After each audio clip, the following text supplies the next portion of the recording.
podcast is part of the Sports Social Podcast Network.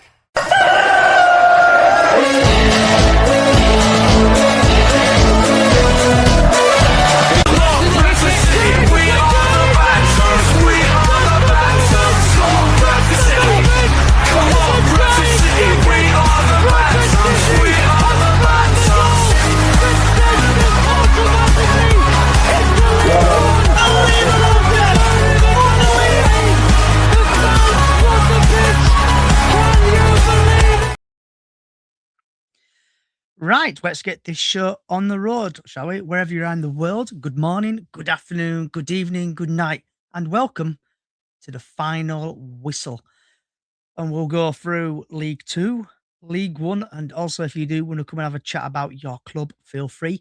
We are live on Facebook, Twitch, X, D Live, Rumble, and Kick, also on TikTok. But on TikTok, you can't see really anything, so if you do want to come and join, just search for Chickens on the Loose podcast on X, and the link is there. So, Harry. Yo. Are you good, lad? Right. So, Harry, listen to the Bradford game first, and I am going to play this. This is Bradford City's on the ball from that left-hand side. He loves a little step off. Gives it to Toure, does Humphreys. Toure hangs up towards the back post. Sarcevic! Bradford City lead! Deadlock broken! The ball fell to Anthony Sarcevic. Time stood still. And on the half volley first time, he sweeps it into the far corner. And Bradford City's pressure finally tells. Sarcevic, yet again, 7th of the season. 2 in as many games, and in the 56th minute, it's Bradford City 1, Reading 0. Anthony Sarcevic with a hell of a strike from just about the penalty area, but it was a great little ball into the box, and Brad Halliday at the far post heading it down for the oncoming Anthony Sarcevic to smash into the net. Goalkeeper no chance, into the ground, into the net. And Bradford City lead 1-0.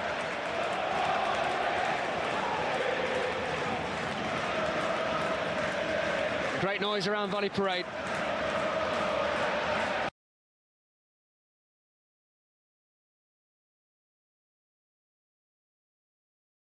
Fires it into the feet of Tyreek Wright. He can turn, he's got green space in front of him. Going up through the gears now. Tyreek Wright racing to the byline, into the box, clipping it, back post, points and attacks it. 2-0 Bradford City. Devastating. Tyreek Wright with the pace. And on comes Bobby Poynton, the substitute, to surely put this game to bed. Back post header. Bradford City with a 2-goal cushion and heading towards a 3rd successive league victory. Bradford City 2, Reading 0, and Tyreek Wright with all the hard work. Wonderful, wonderful play. The ball into Ebou Toure to Tyreek Wright, who carries the ball forward. 3 men were in the wake of Tyreek Wright when he crossed that ball to the far post for the oncoming Bobby Poynton to head in from 2 yards. What a great run from Tyreek Wright. Absolutely devastating run, and a great finish with a ball from Tyreek Wright to the far post. Little dink header from Bobby Poynton. 2-0 Bradford City. Great celebration as well from the young man. He knows how important that goal is for his boyhood club. That's his 7th league goal of the season. He's climbing the League One. So that was Bradford City's 1st and 2nd goal. Just my thoughts on the game. Bradford played okay in the first half, a lot better in the second half. But again, the referee, there was elbows again in the face from Reading players to Bradford players, and they were only got in bookings. And because I sit so close to the pitch, you can hear what players say. Max Powers come over and said to the 4th official, it's either a red card or nothing. It was an absolute farce by the referee. The referee was a bit of a pain in the ass. Ash, are you here, love? Okay. Right. So Bradford played well And if you do want to come and join, just search for on Twitter or X Chickens on the Loose, and you will see the link. Also, I will put the link here. So I'll just copy the link there, paste. So the link is there. If you do want to come and join, feel free. Are you here, Ash, love? I am. So, Ash, what was your thoughts on the game, love? It was all right. I mean, I've got a really bad sore throat now because I was screaming too much, but yeah. So what was your thoughts? The team played well? Team played Yeah, crap we in played first half? well. We played really shitty in the first half, but I don't know who lit a fire under them for the second half, but it seemed to have worked. Yeah. And who was your player of the match? Sarcevic. Okay. And what did you think about the ref? Oh, absolute shit in first half he was. Sort of better in the second half, but not by much. Yeah, did you see the elbows? Yeah. And what was your thoughts on that? Do you think it was a red card, yellow card? Oh, yellow, not red. Right. So now we're gonna nip over to. So I just need to get rid of that. We're gonna now nip over to League One full times, and Harry, we'll start off with you, bud. What was your thoughts on your game?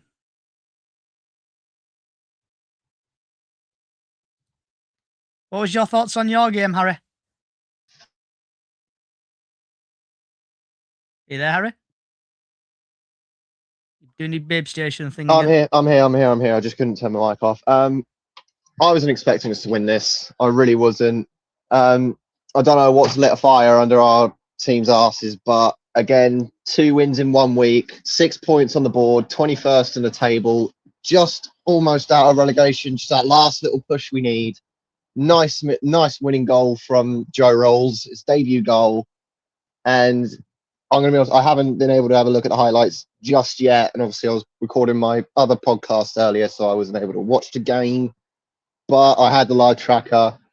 Come on, you Greens. Another 3 points on the board. We are winning it. But in all fairness, though, obviously you said that this would be a goal fest.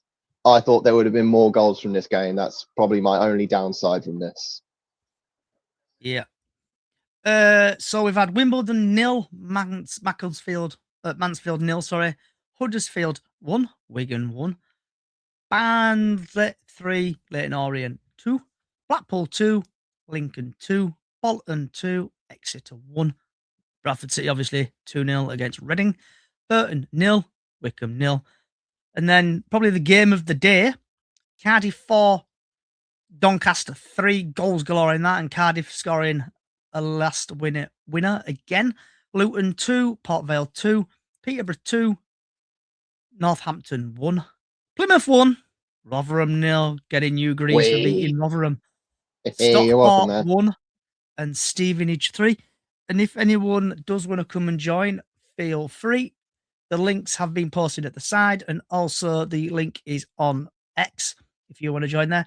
Also, you'll see in the, I think, top right corner, I have got like a QR code. That is to buy me a coffee, and it is to donate to the podcast. So every donation will be counted towards the podcast to make it a lot better. Can I quickly ask a question? Well, can I quickly say something? Sorry. Obviously, Cardiff 4, Rotherham, Cardiff 3, no, what am I saying? Cardiff 4, Donny 3. That is going to definitely set us back for next week. Donny played unbelievably well today, but they just didn't have it in them. And obviously, we've got to play them away next week. So I think it's safe to say that Doncaster are going to be putting up a good fight for us. Yeah. So we're going to have a look at the League One table. And that's the League One table there. I just need to make this bigger myself so I can see it. So the league table as it stands is Cardiff at the top, Bradford number 2, Lincoln, Bolton, Stevenage, Stockport, Luton, Barnsley, Huddersfield have dropped down to 9th. AFC Wimbledon, Wigan, Wickham, Leyton Orient, Northampton Town, Rotherham, Mansfield, Burton, Reading, Peterborough, Doncaster, Plymouth Argyle, Exeter, Blackpool, and Port Vale. So Thank Harry, God we're in a higher. Thank God we're in a higher position to Exeter. Come on. So looking at that, obviously there's you, Doncaster, Peterborough, Reading, and we'll probably put Burton and Mansfield on that on 22, and then there's 23 points there. Harry, are you going to survive? I mean, we're starting to make a turnaround, especially since we played you guys at home park. I mean, it just since we come back from internationals, really, we have really stepped up our game in the last few weeks. Obviously, I mean, if we can beat Donny, that should hopefully get us to mid-table, depending on who wins and loses next week. But again, like DJ Lee said on over the last few weeks on your actual podcast, he thinks we can do it. I think we can do it. People that do think Plymouth are going to get relegated, fuck you. But yeah, I think we've got a really strong chance of staying up. If we can keep what we're doing, then yeah, I'd say Greens are staying up. Okay, so then we're going to go on to League 2. So we've had Bristol Rovers 0, Swindon 3, and sending offs galore in there. But then, since the podcast is now live and we've got technology in front of us, we've actually had some breaking news come from Bristol, Harry. Ooh. Let's remove this and then add that. So you can see on your screen there, Bristol Rovers FC have confirmed that men's first team coach Daniel Clark and assistant head coach John Stead have been relieved of their duties. The club would like to place on record our sincere thanks to Daryl and John for their hard work effort. Daryl's legacy at the club has ensured he will always be welcome to the Memorial Stadium. The progress and the result success is underway at the club and will make no further comments. So what's your thoughts on that, Harry, the manager of Bristol Rovers getting sacked? Well, I mean, I don't really study enough of League Two to really know Bristol Rovers' current situation. But I mean, it is kind of annoying, to be fair, for any Bristol Rovers fan. Like, if they've been doing good, if they've been doing good throughout the season, then it is kind of a bit of a shock. But if they haven't been doing the best, I can kind of understand. But I mean, just like us as well. I mean, we've sacked managers halfway through the season, and it is a shit time. It really is. Like, the timing couldn't be worse, especially with the Christmas games coming up, and obviously a January transfer in just a few weeks. So yeah, I'd say Bristol. I'd say they could be in trouble here. Yeah, so managers have been getting obviously sacked left, right, and centre around the leagues eventually. So I think Bristol Rovers obviously have got people to look for now, and hopefully they will find a successor. So then we'll go. I mean, back. hopefully they can find one sooner rather than later. With obviously us having to go back to Bristol Rovers in the Mickey Mouse Cup in, I want to say, January. But I mean, it also depends on who they've got in the next few weeks in terms of the league as well, because they could be facing some tough opponents, but you never know. And then we've had Salford 4, Colchester 3, Accrington Stanley 0, who are they exactly?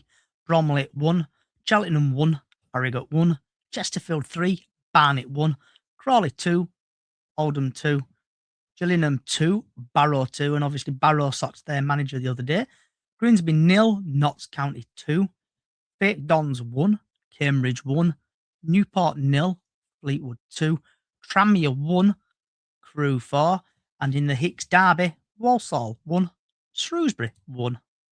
So have you got any thoughts on that? Tranmere Crewe. Tranmere 1, Crewe Alexandra 4.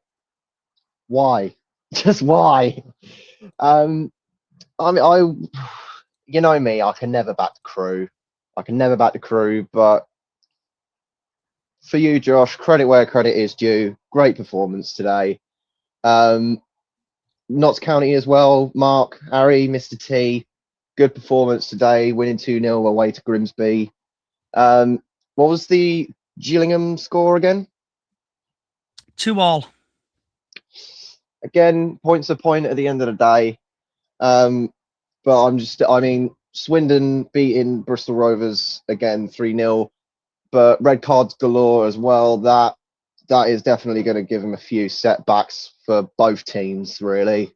I mean, Bristol Rovers more of a setback without their manager now, but I'd say decent performances from League Two today. That's probably the only good thing I could say about it, really, is just keep doing what you're doing.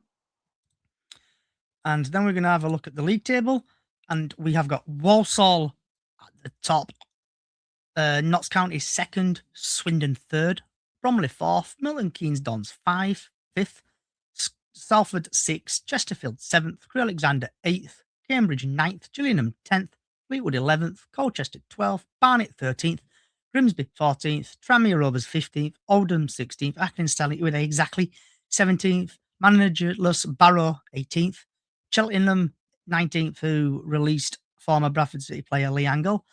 We got Shrewsbury 20th, Crawley 21st, Betty Tea Rooms FC Harrogate Town 22nd, and then you've got Bristol Rovers and Newport at the bottom of the table.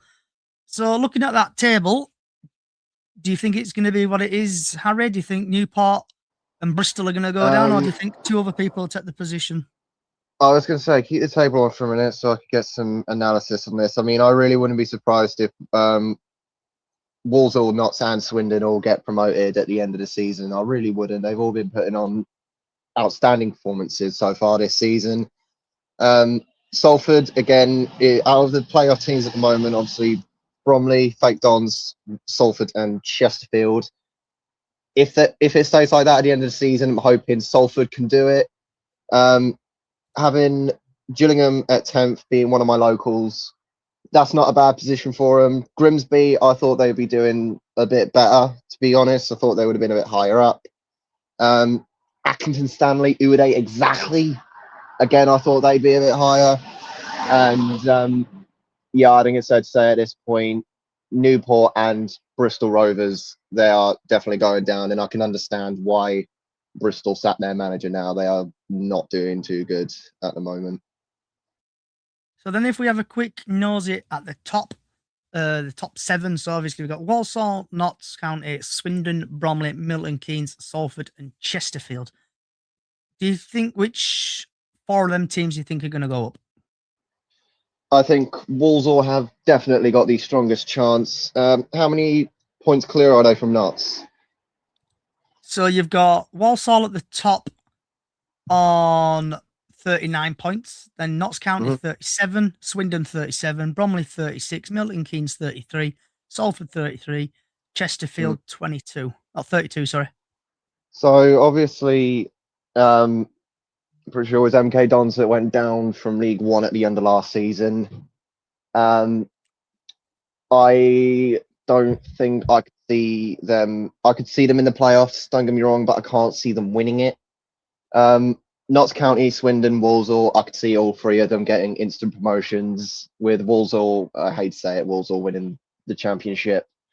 But I mean, yeah, Salford, I feel like have got a really strong chance. I'm saying the final for the League Two playoffs will be between Salford and Chesterfield, with Salford to win and go up to League One with the Mighty Greens and the Bantams. So then now I am going to put the Liam Richards, the Reading manager's thoughts on of what he thought of the game. Once you've done that, would you be able to pull up the Plymouth one as well? I thought first half for an away performance was very good. I thought our energy, how we met them, how we pressed them, we forced them long, transitioned very well, had some very good chances that we'd got to do better with. My disappointment was that we couldn't sustain that the second half. What happened in that second half? Bradford had the lion's share of it. Yes, I think that the first goal disappointed us quite a lot. Obviously, at a place like this, we've got to remember we've been together for a short period. The likes of Bradford have been recruiting and been together now with Graham for over 2 years. They've got a style of play. They've had a lot of continuity and sustainability, which our club's gone through the opposite, with a big transition of change, etc. And you can see the difference, and we've got to get there. We will get there as a club. Do I think it'll happen overnight? No. Do I think it'll happen with hard work and really strong habits and culture around the football club? Good people here. Yes, of course I do. 6 games in, what do you know now that you didn't 6 games ago? Honestly, nothing. That's not been flippant or anything else. I've been doing it a long time. I've got a lot of experience around the league. I don't think Joel's made a save today, but yet we've been on the end of a 2-0 loss. That's the league at the minute. We have to have a team that's consistent in our performance, consistent. We need to carry goals. We need to, again, I've spoke about our fitness levels that we need to sustain through the game. We have got a lot of youthfulness and, players who are being to Valley Parade for the first time. You can't get away from that. We've had really 60-70% of our players have never been here, never played against the likes of the Bradford players. But we've got to be better. We've got to sustain what we're going to do. We've got to have a plan. And we've got to learn every single day.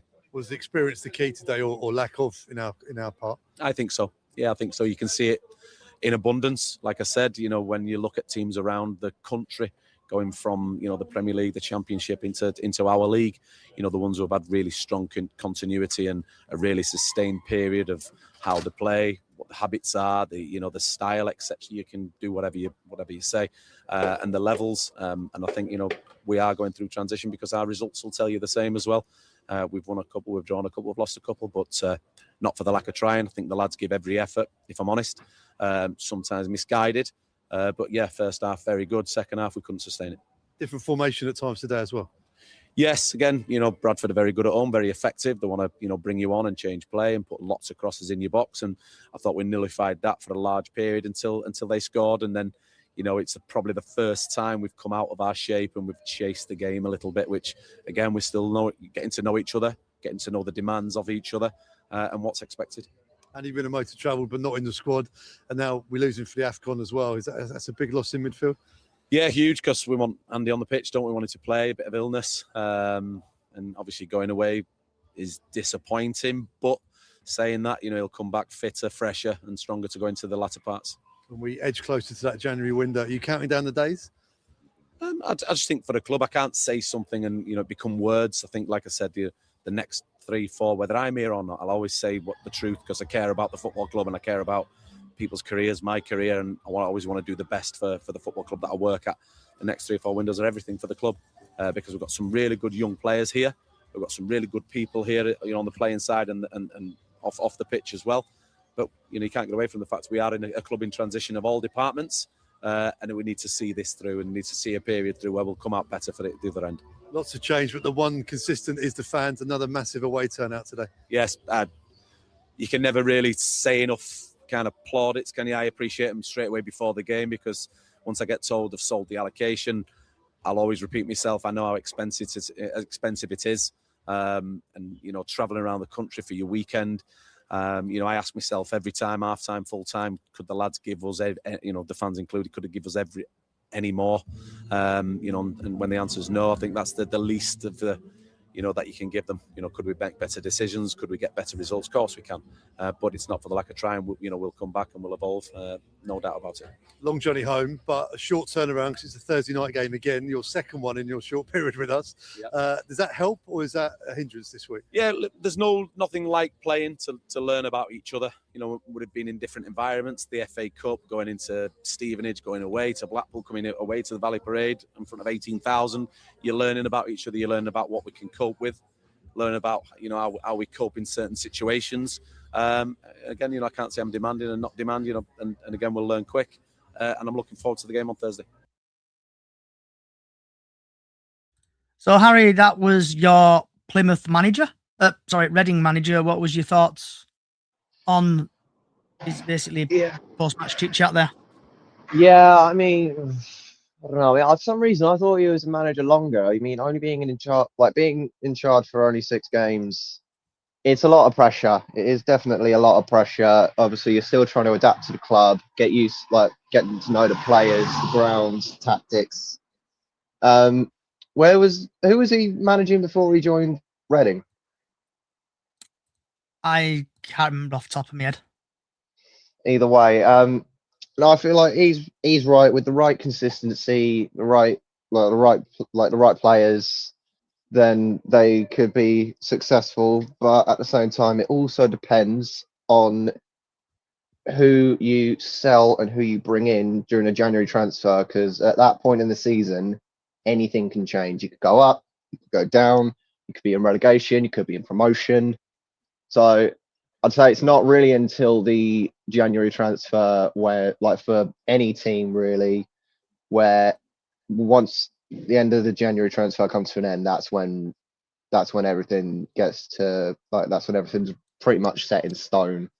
But no, I mean I think Reading could stay up. Reading could stay up, but at the same time, it also depends on what you do in the transfer. Yeah.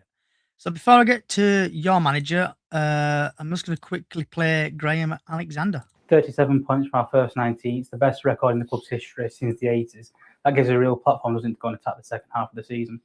Yeah, look, that's it. We've sort of come back from looking at the season as a whole and just gone, right, next game, what do we have to do? Can we win the next game? The answer is always yes, but we have to do these certain things, A, B, and C, to do that. But look, I think our record so far this season, our record last season gives us confidence that the work we do off the pitch, the training, the analysis, how the players look after themselves, the strength and conditioning, all these things, they all add up percentages to help you win tight games of football, because that was a tight game of football until we took the lead, and then the gap just got a little bit bigger and we had that control. But you have to earn those that right, and all those little percentages help. So we've got a lot of work ahead of us, but it's been a good start.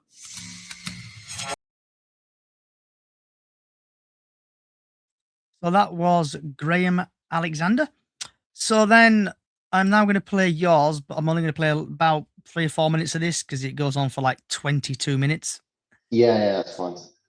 So this is your press conference, and while this plays for 5 or 6 minutes, so I'm just going to go for a quick wee. Lovely. Give us some wise words. Alex, congratulations on the result. I think that is the archetypal grinding out a win, isn't it? I mean, that's what it was. Yeah, it was probably quite a bad watch second half. I thought it was awful football wise, but defending it was unreal. Rotherham always gives you a game like that. They're very good at what they do. And I think as a unit, as a team, we're very good at holding on to 1-0s at the moment. Obviously, up to the Bristol Rovers game, we have been very good at defending. And first half, I thought we played quite well. It was like the Northampton game. First half, had chances. And then second half, we invite a bit of pressure. But when we've got Mateus and Coco to come on to help us suck all that pressure up, it's really good. It was a lot of pressure as well. I mean, literally from the start of the second half, they forced a couple of corners. Ujul had a chance, which you were pretty close to. I mean, it was pretty much one-way traffic, wasn't it? Yeah, probably an attack versus defence drill. But I think good teams, when they're not playing brilliant, like first half we were actually decent. Second half, when it's just not going for us, can we dig in? And we have. And I think we're starting to, now the performances are coming. I've got a lot of boys back from injury. I feel like I'm back to my normal self now.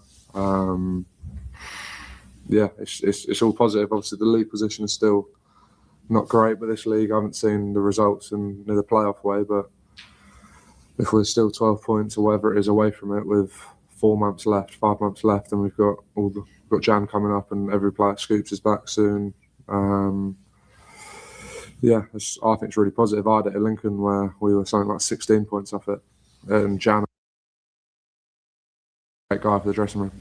Congratulations on the win this afternoon. What were your thoughts and observations of the game? Yeah, not the greatest game of football. I think we took a decision about 6 weeks ago to make sure that we're all on the same page on how we're going to be successful, and that decision was will be substance over style for the coming weeks with the group that we've got and the players at our disposal. I think substance over style is important. I think that's 4 1-0 wins in our last 6, and yeah, the guys are doing all the fundamentals and basics to a really high level. Now, it's not the prettiest on the eye at times, but they really are fighting for one another, fighting for the shirt, putting their bodies on the line. And I think, to be honest, yeah, today, did we do enough to win the game? They made us work really hard. I thought they were good in the second half. But last week, I thought, and the week before that, we definitely deserved to take in half-time lead. So maybe it's balanced itself out a little bit.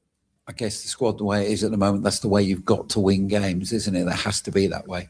Yeah, and that's the kind of coach I am. You know, I will always get the best out of what I've got, and at the minute that is it. You know, we know it's a long journey to become a more complete football team that can be A, really solid at the back, which we look now, but B, still create enough chances to control games. So. Yeah, we've got a lot of improvement. We know that as a group, and we're prepared to go on the journey and work hard to get there. But right now, yeah, with a lot of our type, you said to me, start of the season, Ibrahim, Amici, and Watts are all going to be missing for surgeries, and Tolai suspended. Then I'd say, yeah, well, there's one way we've got to try and win, and we've done that the last four in the last 6. So, Harry, that was just a snippet of one of your players and manager. Yeah. What's your thoughts on that, bud? Well, I mean, I don't really know. I mean, like, yeah, we did score in the first half and we apparently dropped it in the second. But at the same time as well, I mean, yeah, Cleverley's right. We might not have Tolaj until next week. Obviously, Amechi and Ibrahim still being out. I mean, I can't remember if we did play Amechi today, but Ibrahim, he's a definite long-term. It's players like that we need. Our defence as well, as long as we got Edwards, Plegzuelu, Sorinola, and one more on the back line, we're all right. They're really good defenders, really good on the back line. But as well, they were right as well. Since we played Bristol away, we have definitely improved. But at the same time, everyone, pretty much any Plymouth fan will tell you, 1 goal is not enough. We need to start scoring more in games. We can't just keep winning with 1-0 in the first half. We need to start scoring more goals. I don't care who it is. Owen Azeni, Laurent Tolaj, Joe Rolls, Jamie Paxton, I don't care who scores for us, just as long as we can score more than 1 goal in a game, I'm more than happy with that. But no, good performance today, lads. Just gotta, once we finish that first half and go into the second, just step it the fuck up. So, Harry, by the power of this app, give me 10 seconds. I'm going to show you your game from Sky Sports. Oh, we got highlights.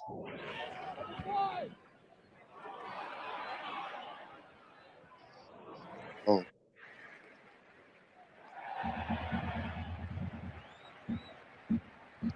Not a lot of fans are not a lot of away fans in the Barn Port end. No, it never is there?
What was your thoughts on your highlights? You there, Harry? Yeah, he's not wrong. We made some really good attempts in the first half. Obviously, Joe Rolls, our number 32, scoring that. Thank you. We could have been 2-0 up. But again, really good defence from Rotherham. But yeah, second half, I don't know what the hell we were doing. What were we doing in that second half? Like, obviously, Rotherham had made a good amount of chances in the second half as well. It's good to see that they upped it in the second half as well. Our defence, though, bit shaky, could have been better. But no, either way, end of the day, 3 points to 3 points at home. But yeah, I'm just hoping that we can just just have a word with ourselves about what we're doing in the second half. And I'd say bring on Donny. Yeah.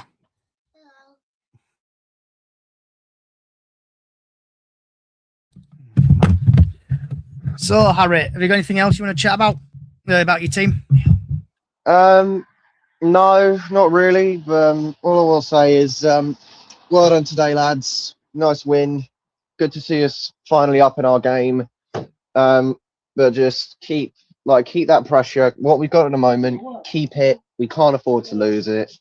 And just do what you can to get us out of relegation. Cleverly, again, try and make some better decisions as well. But again, thanks for the team giving us the win. Thank you to anyone who attended Home Park for today's game, home and away fans. And as always, up the fucking greens. So thanks for Harry for joining me.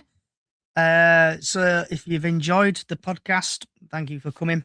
It'll be going out as a podcast in the next 20 or 30 minutes or so. Also, if you've enjoyed it, if you fancy donating me a coffee, there's a QR code at the top there. Just click on that and help and support the podcast. So we have got, obviously, Bradford City Up the Chickens podcast. That is every match day. So if a game's a Saturday, it's a Friday at 6.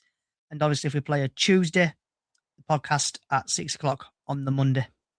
I was also going to say, I got my podcast on every Tuesday at 5 p.m. on X.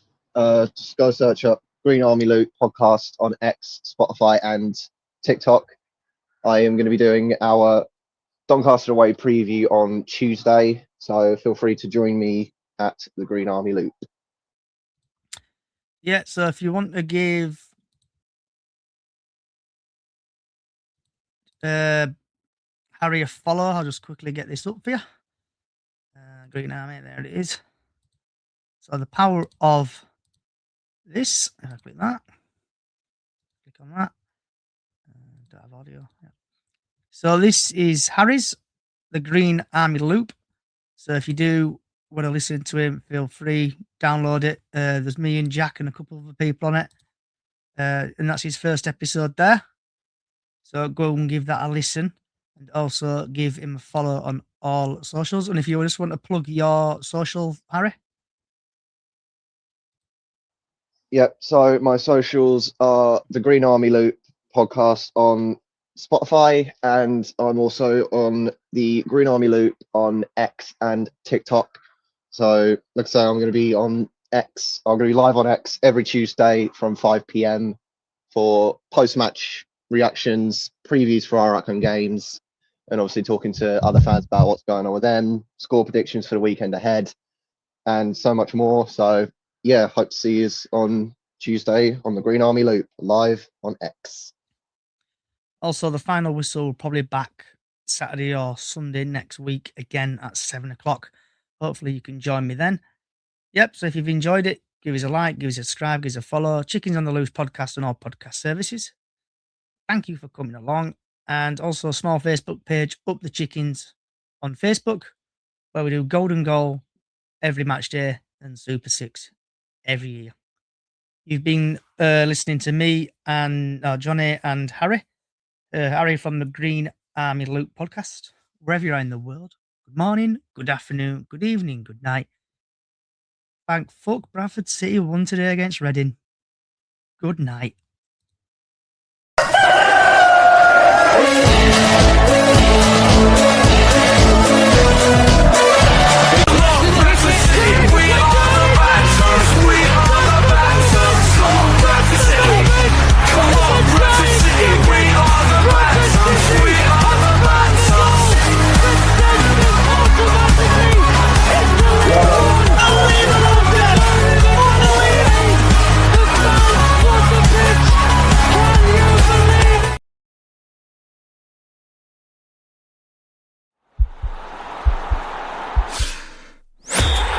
podcast is part of the Sports Social Podcast Network.